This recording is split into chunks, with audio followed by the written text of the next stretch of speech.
Hello everyone, it's Diva Carla. I apologize for being late. I had to restart my phone because the post a video button wasn't working. But the easy solution to all of that is just to restart.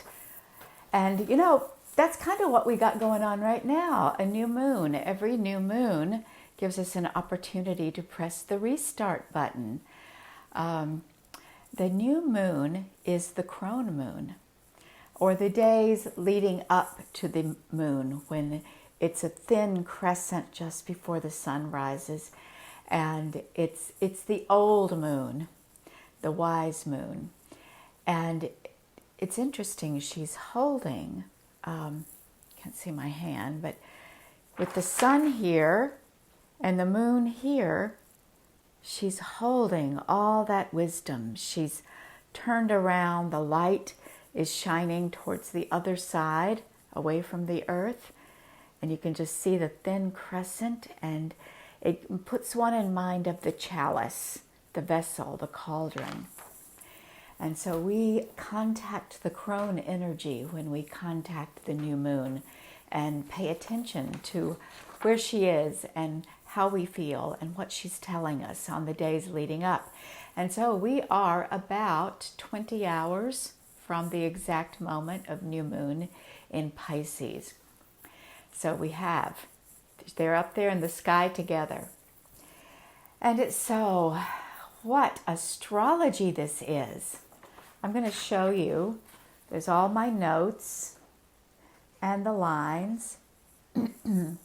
Pay attention. That is that really thick, heavy line.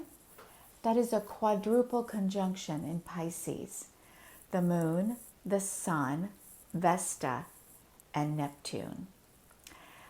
And in Pisces, they're all very happy when they're in Pisces. Neptune is the modern ruler of Pisces. Vesta is opposite what I consider her home in Virgo. And Vesta's actually at home in every sign, I think. She has a huge contribution to make and draws important energy because being the center, the hearth, the altar,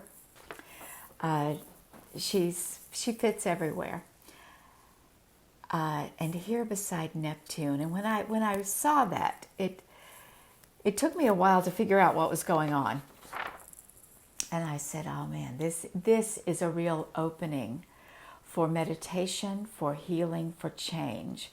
And if you knew where this aspect was landing in your natal chart, you could really work with it. Right now, I'll speak generally. Actually, I'll speak personally. This is very close to my natal chart. My birthday is in 2 days. So I will still be, the moon will have moved on, but the sun, the sun, Neptune, and Vesta will be exactly conjunct on the degree of my natal sun. Unbelievable. So I'm going to work with this. Right now, I'm just going to let that sink in and pause for a minute and breathe into it and feel in your belly and in your body, where is your hearth? Where is your inner altar? I teach about the altar in the womb, but some people may feel it more strongly. They may be more familiar with the altar of the heart. That's Vesta. And Vesta is the eternal flame, the devotion to your spiritual path. And Neptune, conjunct Vesta, is the opportunity to dream and vision. This could be visions of altered states of consciousness where you invite in inspiration, where you create ritual, art, writing, you have magical experiences. You open up to receive information, and many of us do that as a regular part of our lives, especially if you're a Pisces. So at this new moon, there's an opening, a portal. The old moon has just died, the new moon, the baby moon, the young moon, maiden moon, has yet to be born.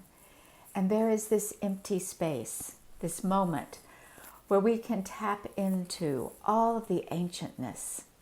This happens every month. Every single new moon gives us that opportunity.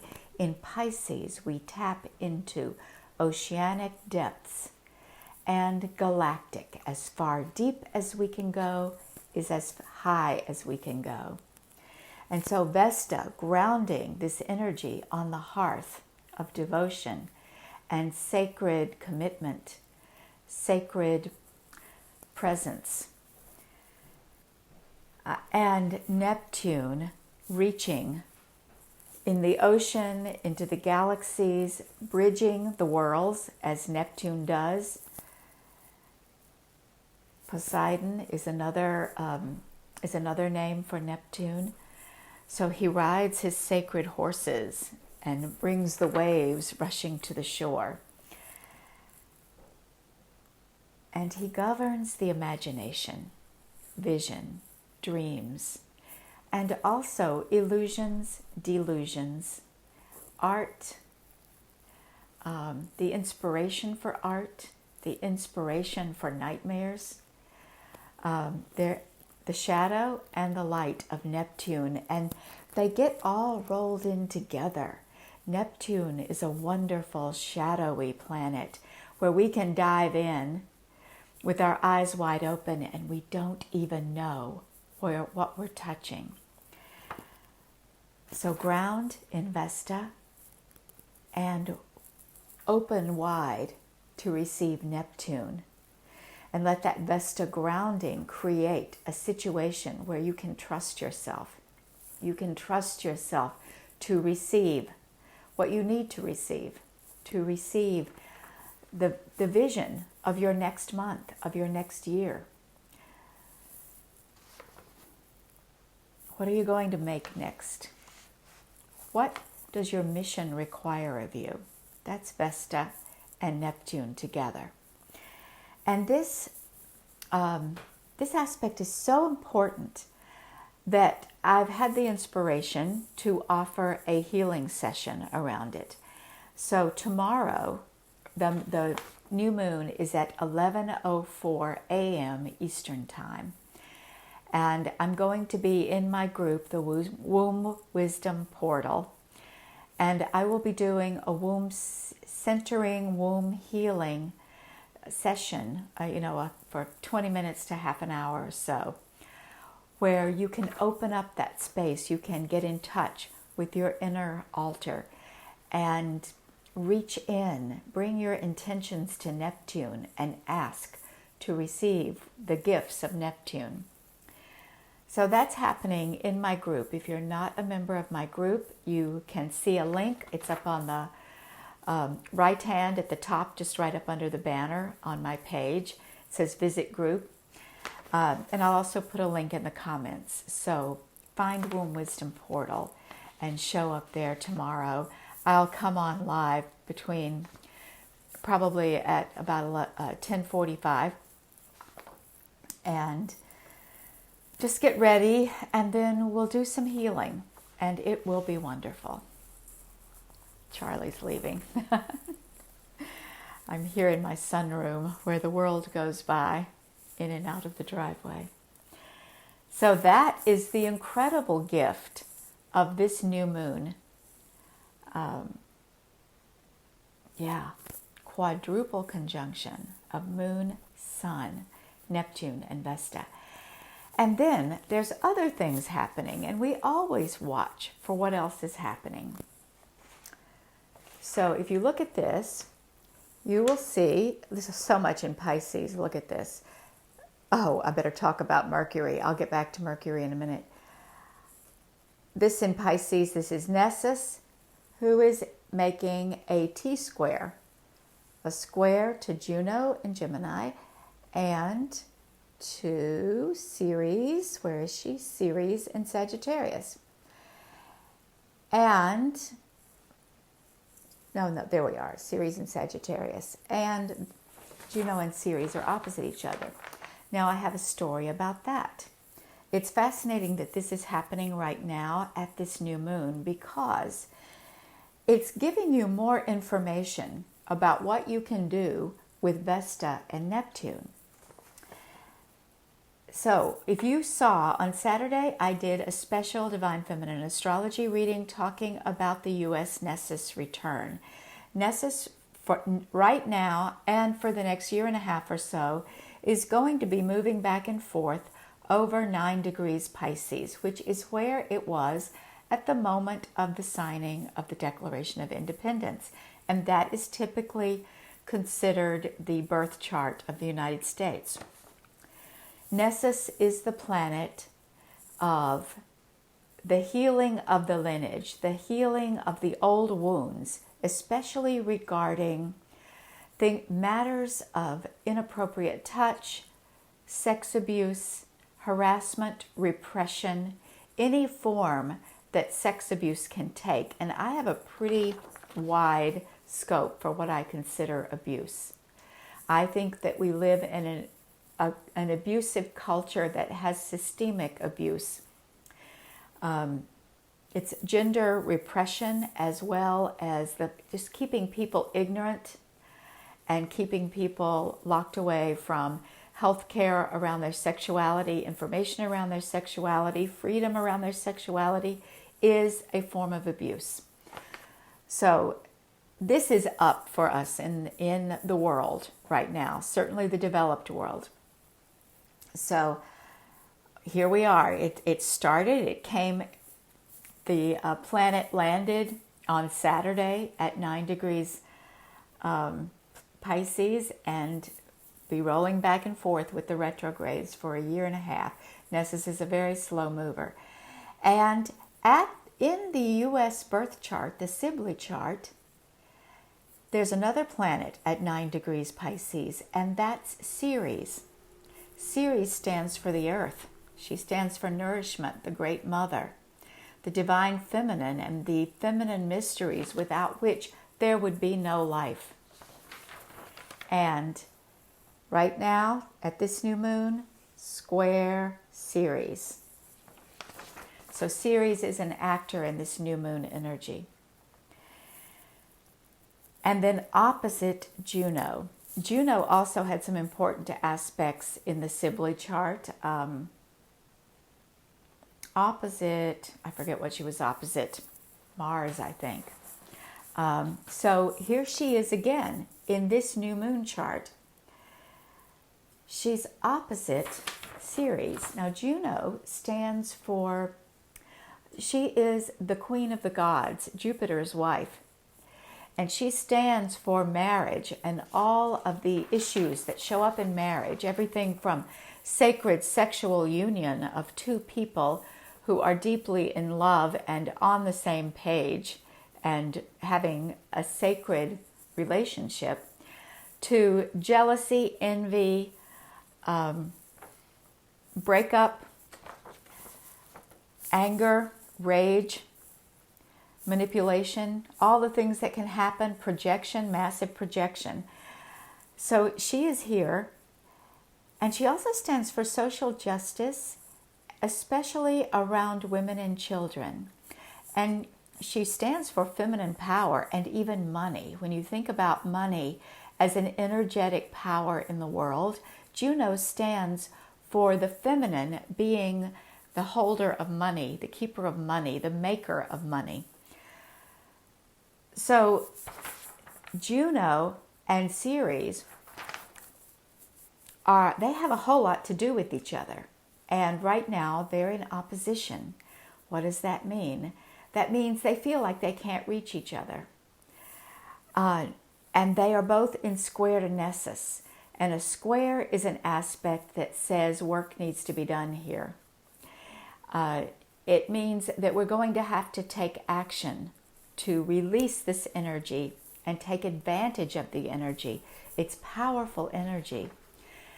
And I believe it is pointing, as so many of the aspects have been pointing. When you look at the goddess points, you see this one way or another.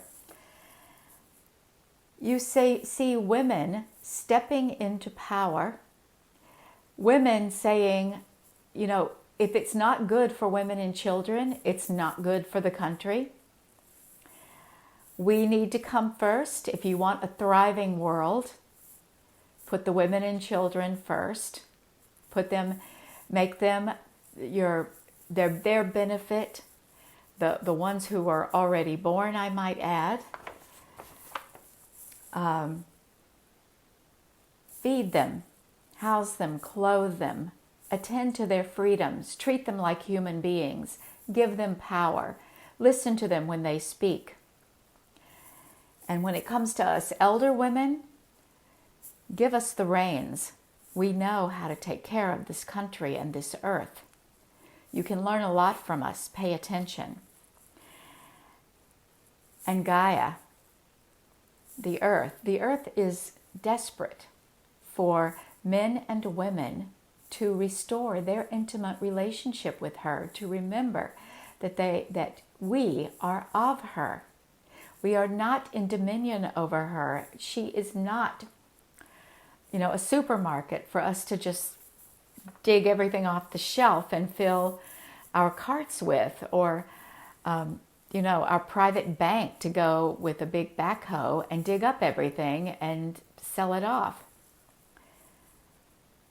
No, we work in partnership with her, and then we all thrive. She thrives, we thrive.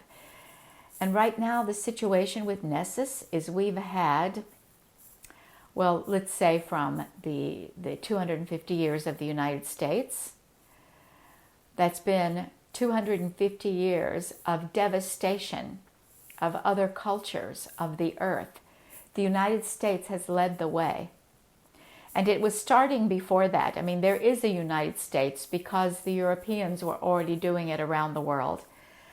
And people for a very long time, probably a solid 500 years, have had the technology to do devastation to the earth faster than the earth can repair herself. And this started 2,000 or 5,000 or however many years ago when somebody wrote a scripture, something that has become scripture, and said, man shall have dominion over the earth, and, by the way, over woman, and over his children, and over anybody else that he doesn't like. So, in other words, it's the patriarchy. So, this is a time. I'm going to bet that if you're listening to this, your mission involves bringing Juno and Gaia together, and in so doing, telling Nessus that it's not going to happen anymore. It's over. Going forward, we are going to remember who we are, why we're here, and remember that the earth is our partner, our lover, our mother, our dearest friend, and we are going to listen to her and give her what she needs, because soon she won't be able to give us what we need if we keep doing what we're doing. This is the opening of this new moon in Pisces, to remember the earth, to remember our power as women, to remember our mutual responsibility to join together for common purpose, to love one another, and to deal with our shadows, to deal with jealousy and envy and our personal wounds and the wounds of society around sexism and racism and the devastation of the earth. Injustice. Juno stands for justice, and Gaia is screaming. The interesting thing, we just had a bunch of tornadoes in Alabama. Nature will have its way. Gaia will have justice. In reality, though, she's not about justice. She's about nurturing. But you cannot deny the effects. Excuse me, that was a bit of an interruption. Forgot to turn on my do not disturb. So there'll be hell to pay if we don't start paying close attention to Gaia and what she needs. She would rather feed us, but if she can't feed us, if we won't let her, then she'll probably destroy us. We'll destroy ourselves by destroying her. So that is the main thing that's going on. And tomorrow we will gather over in Womb Wisdom Portal to do some womb healing and earth healing at the moment of the new moon. We'll gather around 10:45, and as the moon passes, its conjunction with the sun, we'll be together in ceremony and ritual.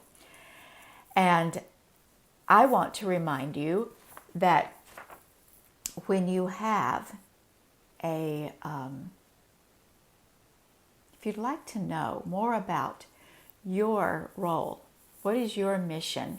How can you heal your own personal Nessus experience? Because we all have one. How can you tap into the strength of your Juno, your Ceres, your Vesta? How do you know your desire and your destiny? Then reach out to me and ask me about the Desire and Destiny Intensive. It is a short 30-day immersion in your own Divine Feminine Astrology reading and some follow-up sessions where we dig deeper and discover what your desire is, what is it you really want, what is your destiny, where are you going, and what's stopping you from getting there, because you can't change what you don't know. So I will look forward to hearing from you about that and seeing you in Womb Wisdom Portal tomorrow at the moment of the new moon. Thank you for joining me here, and I will see you soon. Bye-bye.